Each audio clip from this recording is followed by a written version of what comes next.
일반적으로 사람들이 하는 그 정도 고정비를 넣어가지고 순수익을 빼다 보면은 또 새로운 초보 창업자는 그 시세에 맞춰서 또 양도양수를 받게 되겠죠. 그 폭탄을 또 맞는 겁니다. 네, 안녕하세요. 정필지입니다. 오늘 말씀드릴 주제는 가맹점 자기들끼리 또 죽고 죽이는 일들이 있어요. 프랜차이즈 권리금 장사의 기술이라고 동업자 정신이 무너진다. 워낙에 이 프랜차이즈가 혼탁해지다 보니까 나라도 살자 뭐 이런 분들이 또 있는 모양입니다. 특히 이 프랜차이즈 양도양수 시장이 더 격화가 되는 것 같은데 그 부분에 대해서 좀 얘기를 좀 해보도록 할게요.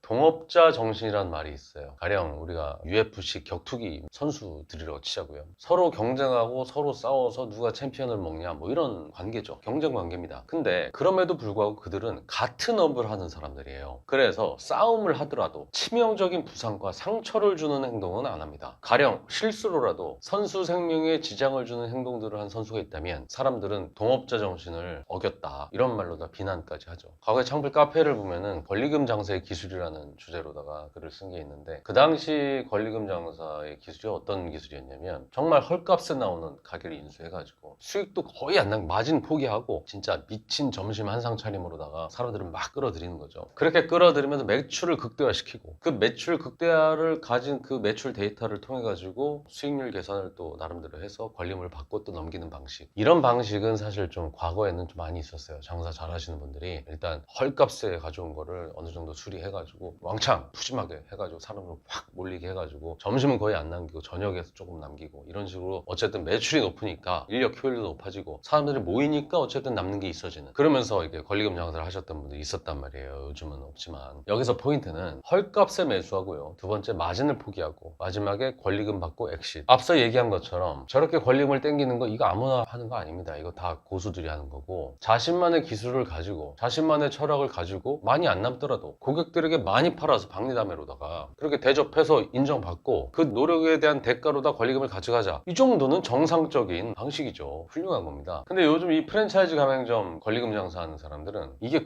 거의 제가 볼 땐 동업자 정신이 무너졌고 그냥 돈 놓고 돈 먹기, 주변 사람들 일단 다 초토화시키고 자신의 배만을 채우는 방식으로 다 권리금 장사를 합니다. 보통 프랜차이즈 가맹점은 특히 배달도 같이 하는 브랜드들은 서비스의 차별화가 없잖아요. 이 동네 교촌치킨하고 저 동네 교촌치킨하고 똑같은 교촌치킨이가 말이죠. 그렇기 때문에 매출에 따라서 얼마 남는지가 대충 보이기 때문에 권리금이라는 것도 어느 정도 시세라는 게 있단 말이에요. 근데 그러다 보니까 권리금 장사치들은 일단 지금 남는 게 없고 힘들어서 도저히 지금 유지가 안 되는 사람들의 가게를 헐값에 인수를 하는 겁니다. 그리고 그 헐값에 인수한 가맹점에서 파는 물건이라는 게 원래 다 같은 가맹점에서 파는 똑같은 상품이기 때문에 결국에는 그들보다 싸게 쿠폰 날리고 배달비 무료로 하고 진짜 노마진으로다가 매출을 높이는 거죠. 그렇게 되면은 가만히 그 옆에 있던 원래 그냥 정상적으로 살고 있던 가맹점들은 그날로다가 매출이 줄어들잖아요. 똑같은 서비스인데 가격 차이가 나면은 손님들은 당연히 저쪽으로 가는 거죠. 그 매출이 빠질 수밖에 없죠. 그러면 울며 겨자 먹기로 자기들도 먹고 살아야 되니까 그 주변 매장들도 똑같이 고객 혜택을 줄 수밖에 없는 거고, 그러면 안 그래도 지금 안 남는데 출혈 경쟁에 노출되는 거니까 헐값에 지금 인수한 사람은 그야말로 헐값에 인수한 거지만 그 출혈 경쟁을 강제로 하게 된 사람은 자기 돈 전부를 걸어가지고 지금 거기서 나온 돈으로다 지금 생활비 쓰고 먹고 살아야 되는 건데 그게 지금 무너지고 있는 거예요. 결국에는 노마진으로 팔든 마진이 있게 팔든 결국 남는 건 매출이라고 하는 데이터뿐이고, 권리금 매매 시장에서는 결국 권리금 판단 기준은 매출밖에 없잖아요. 그러면 일단 높여놓은 매출을 보고 그 나머지 비용, 노마진을 하기 위해 썼던 그런 고정 비용 이런 것들은 쏙 빼고 일반적으로 사람들이 하는 그 정도 고정비를 넣어가지고 순수익을 빼다 보면은 또 새로운 초보 창업자는 그 시세에 맞춰서 또 양도양수를 받게 되겠죠. 그 폭탄을 또 맞는 겁니다. 땡땡 치킨, 땡땡 커피, 땡땡 족발, 매출 1억, 순수익 1,000만 원, 권리금 1억. 부가 설명에는 요즘 뭐 홀 매출이 늘어나고 있다. 그래서 점점 순수익이 늘어나고 있다. 급격한 건강 악화로다가 눈물을 머금고 좀 하지만 지금 이 정도 매출 나오는 매장 많지 않다. 매출을 높이기 위한 작업들, 그 내용들은 쏙 빼고 마케팅 비용 쏙 빼고 매출표 보여주고 통상 이 정도면 지금 우리가 몇 명 일하고 임대료 얼마 내고 있으니까 얼마 정도 순수익 나온다. 초보들은 그걸 보고 사는 겁니다. 새로 하는 게 돈이 많이 드니까 매출이 보장된 걸 난 그걸 인수하는 게 맞을 것 같아.